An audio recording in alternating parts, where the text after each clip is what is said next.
সমুদ্রের তলদেশে submarine cable বিচ্ছিন্ন হওয়ায় সারা দেশে ইন্টারনেট যোগাযোগে ধীর গতি দেখা দিয়েছে। গত রাতে কেবলটি কাটা পড়ে বলে ধারণা করছে submarine cable company. Domex toilet রাখে ফ্রেশ 100 ফ্ল্যাশ পর্যন্ত, তাই ব্যবহার করুন ডমেক্স ফ্রেশ গার্ড। এর ফলে সকাল থেকে ইন্টারনেট সেবা প্রদানকারী প্রতিষ্ঠান আইএসপিরা গ্রাহকদের চাহিদা মতো ব্যান্ডউইথ সরবরাহ করতে পারছে না।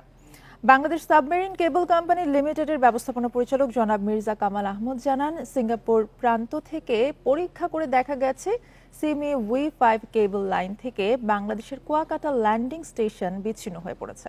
দক্ষিণ এশিয়া, মধ্যপ্রাচ্য ও পশ্চিম ইউরোপকে সংযুক্ত করা সিমি U5 ইন্টারনেট কেবলটি থেকে বাংলাদেশ 1600 জিবিপিএস ডেটা সংযোগ পায়।